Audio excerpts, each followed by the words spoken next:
parole de la bonne parole. Nous bénissons le nom du Seigneur pour cela. Juste avant d'entrer dans le message de la parole de Dieu, je vais prier pour vous. Vous êtes là avec moi? Amen. Inclinez-vous, je vais faire une prière. Il n'était pas prévu à l'avance, mais Dieu l'a mis sur mon cœur. Je vais prier pour vous.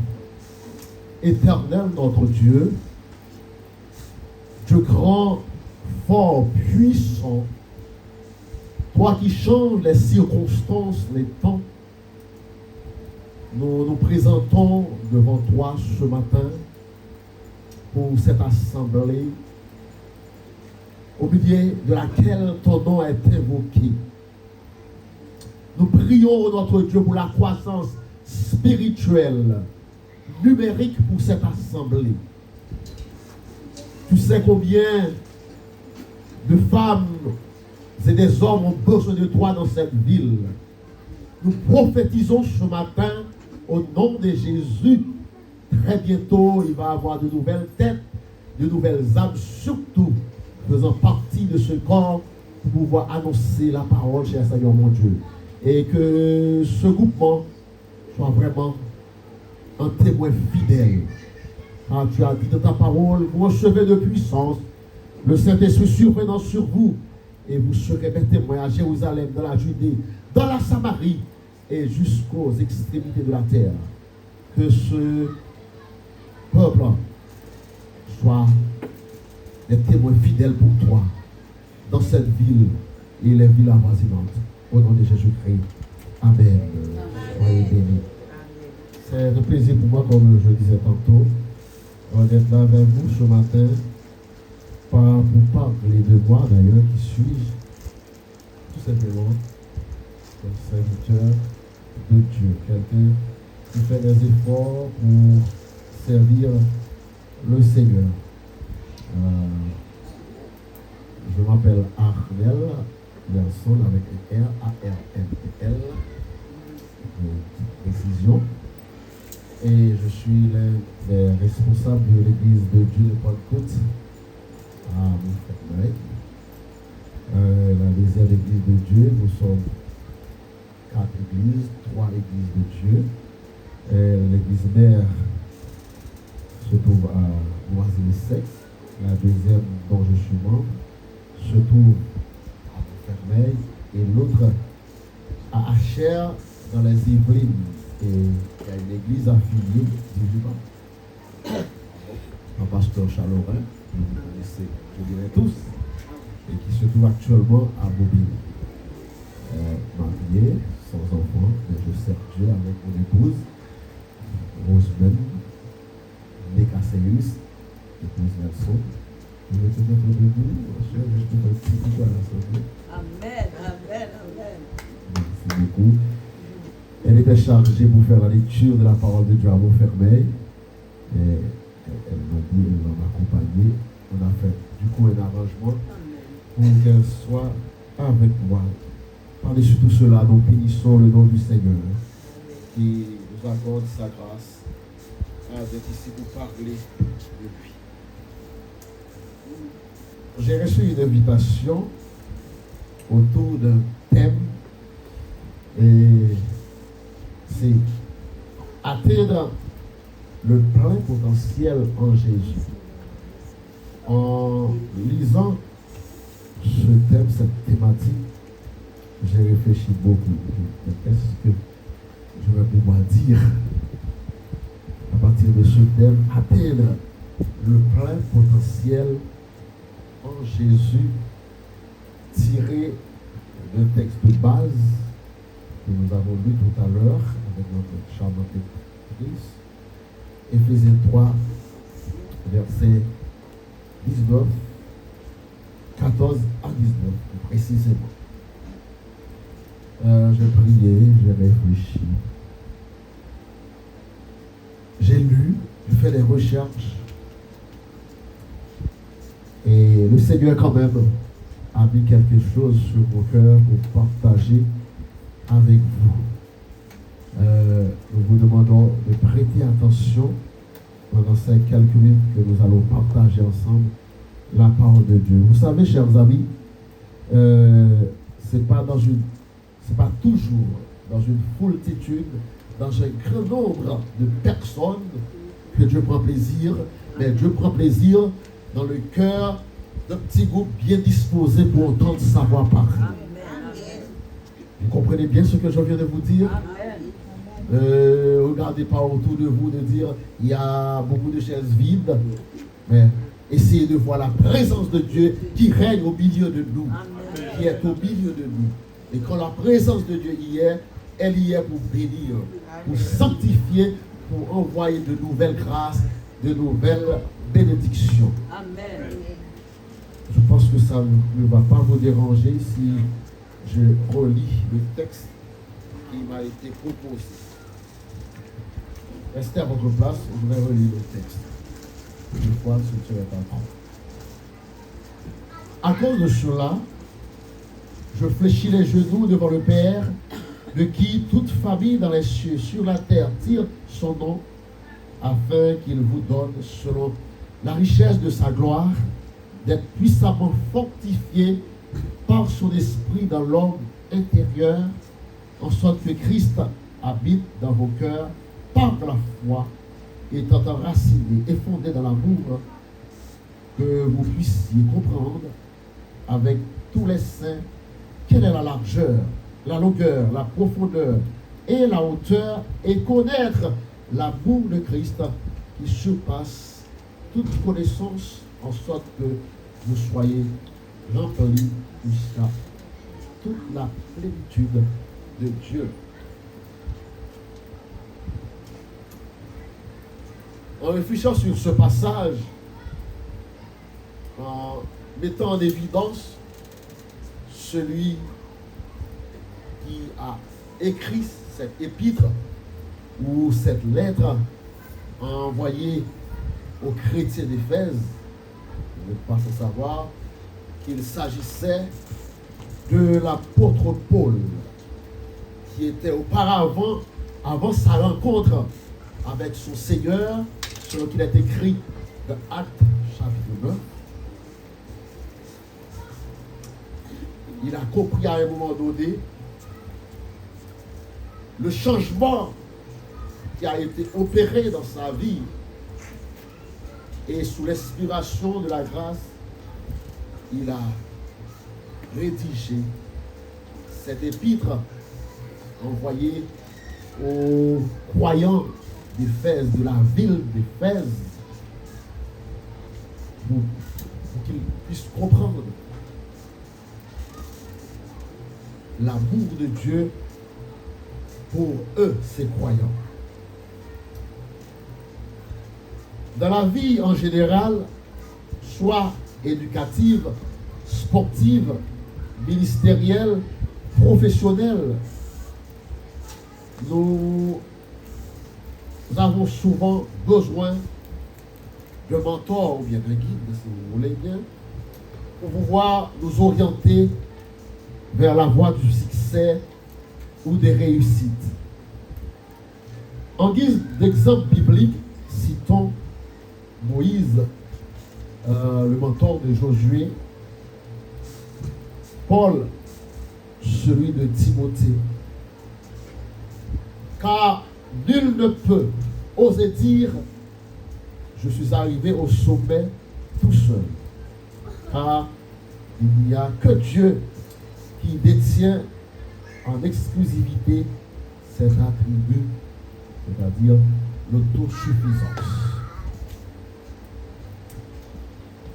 C'est La Fontaine qui a dit « On a souvent besoin d'un plus petit que soi ». Peu importe dans la vie le niveau atteint, soit directement, soit indirectement, il y a une personne, au moins, une personne qui a contribué dans notre vie pour que nous soyons à cette hauteur, pour que nous soyons au sommet de notre vie un jour.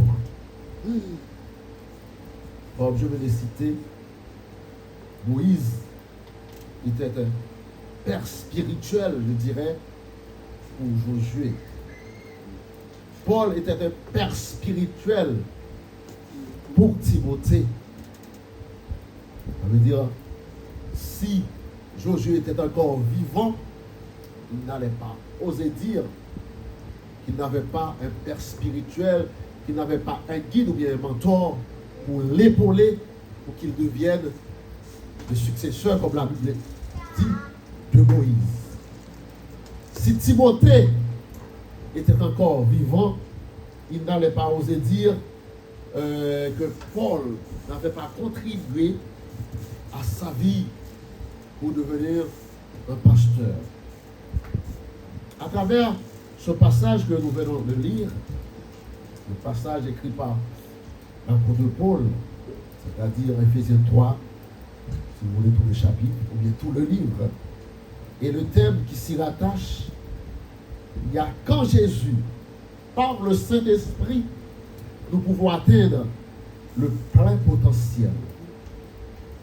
Je reprends cette partie. À travers le passage écrit par l'apôtre Paul, Éphésiens chapitre 3, versets 14 à 19, si vous voulez, tout le livre d'Éphésiens, et le thème qui s'y rattache, il y a quand Jésus, par le Saint-Esprit, nous pouvons atteindre le plein potentiel, d'où votre fameux thème, le plein potentiel. N'est-il pas écrit dans Jean chapitre 15, verset 5b, une vérité de Jésus sans appel? Et je cite, sans moi, vous ne pouvez rien faire. Jean chapitre 15, verset 5b. Sans moi, vous ne pouvez rien faire. Jésus, dans l'un de ses enseignements aux disciples,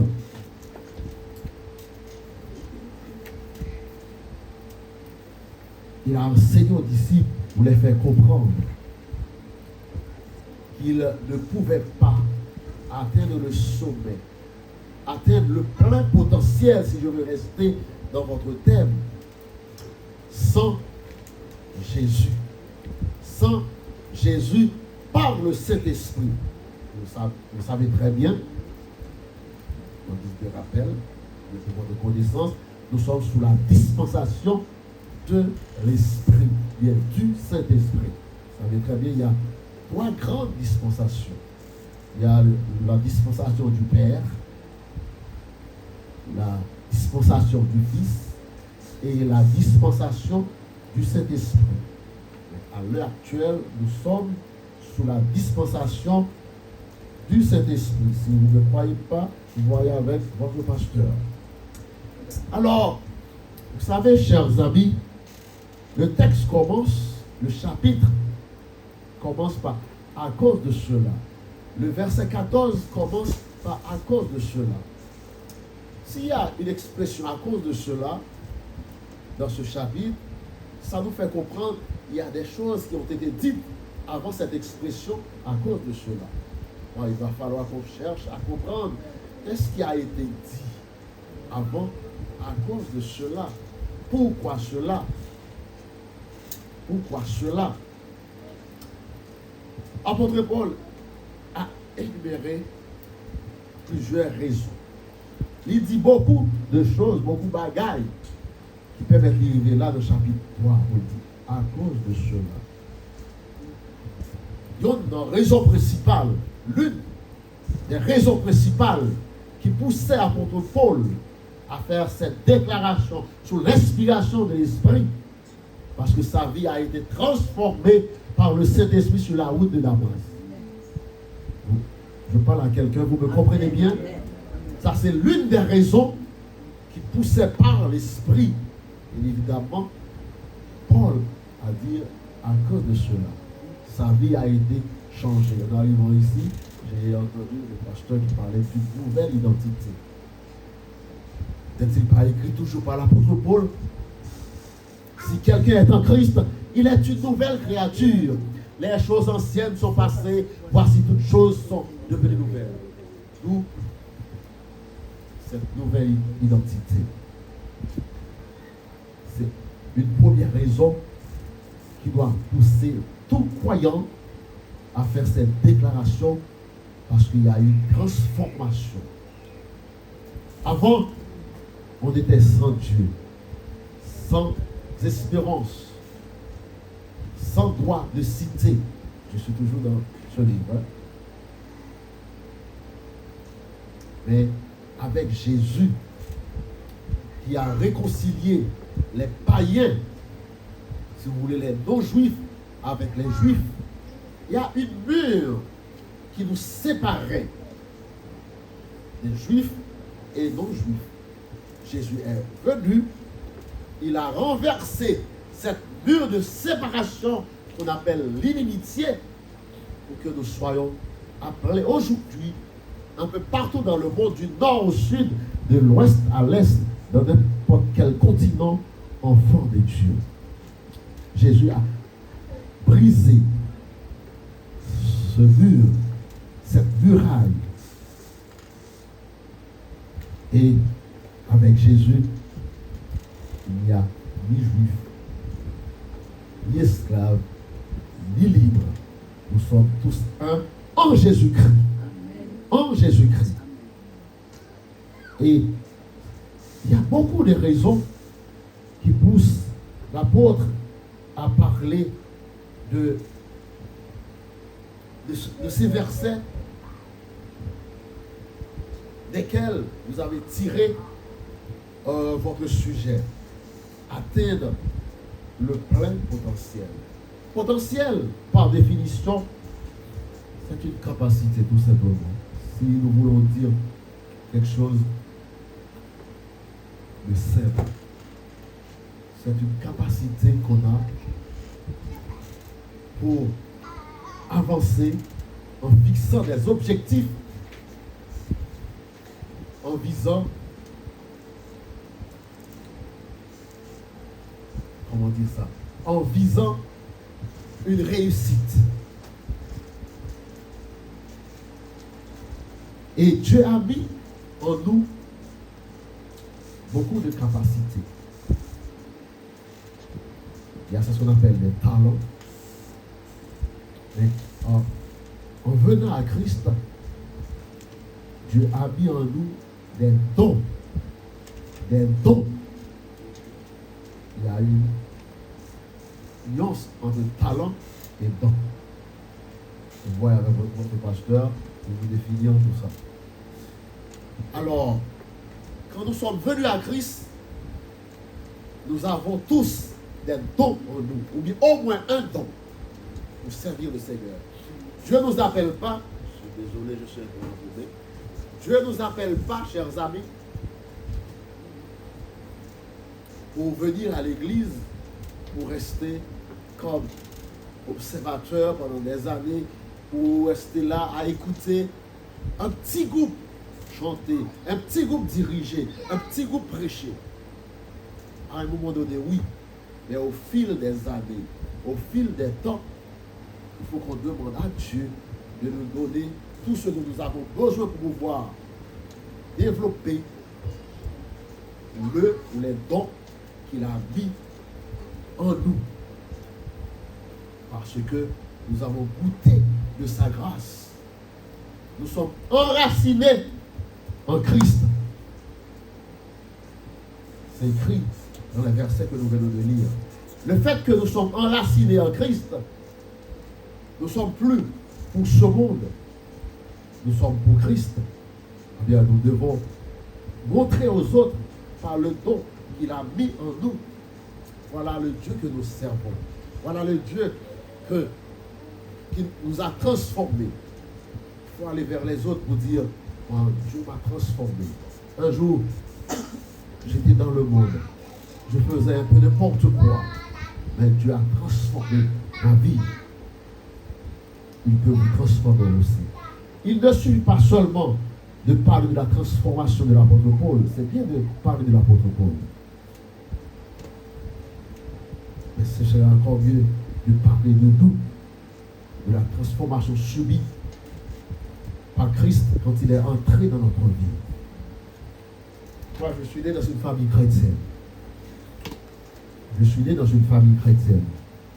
Mais je me souviens bien, un jour, j'avais pris la décision de servir le Seigneur, de ne plus servir le Dieu de mon père, le Dieu de ma mère, mais de m'engager à servir le Seigneur. Et depuis, il a fait route avec moi. Il a fait route avec moi. Et j'avais pris cette décision, j'avais 17 ans, je me souviens bien. C'était un mois de février au Gonaïve. Pour vous qui connaissez un peu Gonaïve. Dieu a fait route avec moi jusqu'à présent. Et je dirais comme l'apôtre Paul, je n'ai pas honte de ce choix. Parce qu'il a transformé ma vie. Satan, il a dressé des embûches autour de moi. Il t'a fouillé des trous. Il n'est pas bon que mon Dieu fait dans la vie. Non. Mais comme nous avons chanté tout à l'heure, il fouillait trop, il tombait là-dedans. Il fouillait trop, il tombait là-dedans. C'est pour ça nous là aujourd'hui. En pile tout est fouillé pour nous pas ça nous aujourd'hui. En pile tout est fouillé pour nous pas appeler enfant de Dieu. Mais Dieu a permis que Satan, tout le fouillé, il tombait là-dedans. Et nous crions victoire et nous sur Christ. C'est à cause de cela que nous sommes ici ce matin. Nous ne sommes pas ici ce matin par habitude. Nous ne sommes pas ici ce matin parce que nous sommes haïtiens. Mais nous sommes ici ce matin parce que nous sommes enfants de Dieu. Parce que nous sommes enfants de Dieu. Amen. En tant qu'enfants de Dieu, nous avons besoin d'être dans un endroit pour nourrir notre âme chaque jour. À cause de cela, nous ne pouvons pas mesurer la hauteur, la profondeur, la longueur, la largeur de toutes les bénédictions de Dieu dont nous sommes l'objet. Et pourquoi nous bénéficions de toutes ces grâces? Parce que nous sommes enracinés en Christ. Nous sommes enracinés en Christ. Est-ce que c'est votre cas ce matin? Est-ce que vous êtes enracinés en Christ?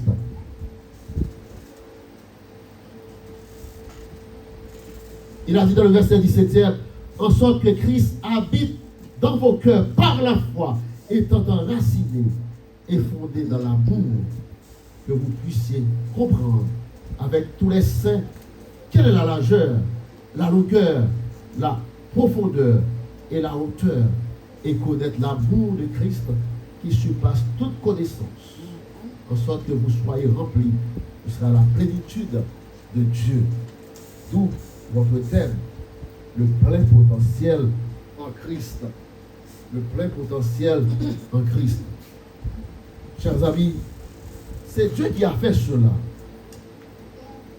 Par l'envoi de Jésus-Christ et par le Saint-Esprit qui nous habite. Ce n'est pas parce que nous sommes d'une famille, je ne sais pas comment dire ça, mais c'est Dieu qui a fait tout cela.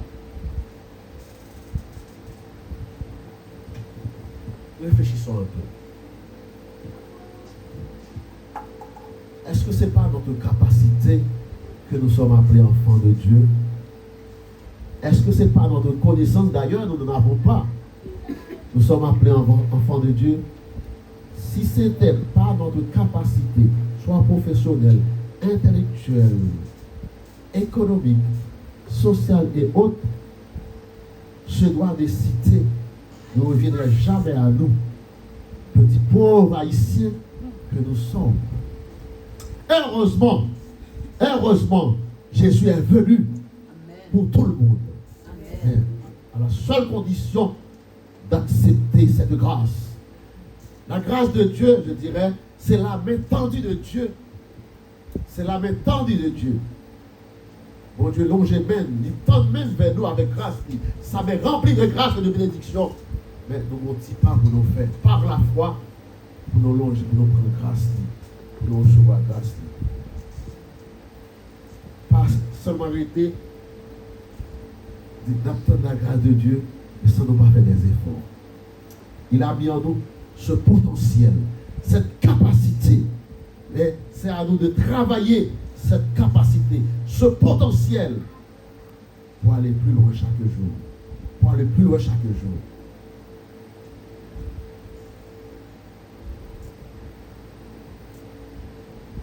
Pour qu'on comprenne bien ça m'a dit, ou bien petit monde qui est à l'école, ou bien petit monde qui est à l'école. Premier jour arrivé à l'école là, il va mettre dans un certificat, il va mettre dans un terminal. Donc sérieux. Vous comprenez ça? Il parle dans l'université. On est bien d'accord, pasteur? Il parle dans l'université. Ce n'est pas dans l'université, ce n'est pas à la Sorbonne que ils entrent directement. Ça veut dire il y a un début à tout. Il y a un début à tout. Avant de parler de la grâce de Dieu, avant de dire que nous sommes enracinés en Christ, il a fallu un changement. Il a fallu une nouvelle identité en Christ. Il a fallu une nouvelle création, bien une nouvelle créature. Et comment obtenir cette grâce? Par quelle voie?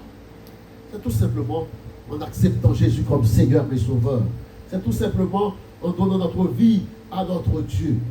Quand nous donnons notre vie à Dieu, il transforme notre être, âme, corps et esprit pour pouvoir le servir. Pour pouvoir être au service des autres. Car en servant Christ, on sert les autres. Et ce sont des paramètres, je dirais, nous permettant d'atteindre le plein potentiel, d'atteindre la pleine capacité de servir le Seigneur. Mais si on reste sans faire des efforts, on reste avec les bras croisés, on n'y arrivera jamais. On n'y arrivera jamais. Il ne faut pas rêver. Il ne faut pas rêver. Il y a des efforts à faire. Il y a des efforts à conjuguer.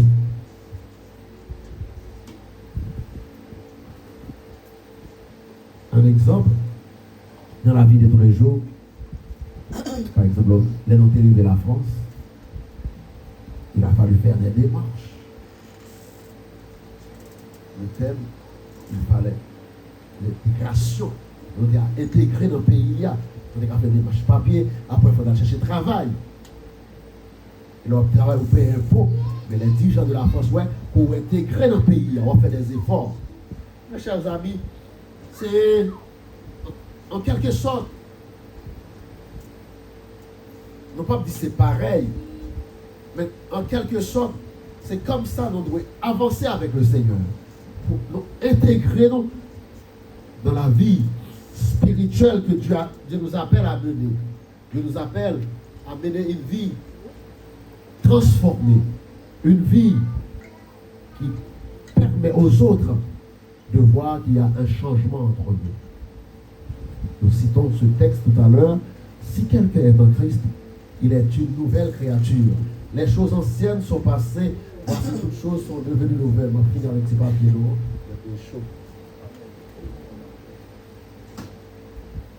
Ça veut dire, chers amis, même gens, vous levez bonheur au travail, vous mettez un de réveil pour réveiller, pour ne pas rentrer au travail. Parce que nous fixons des objectifs, nous fixons des projets à réussir. Ah ben c'est pareil, chers amis. Dans la vie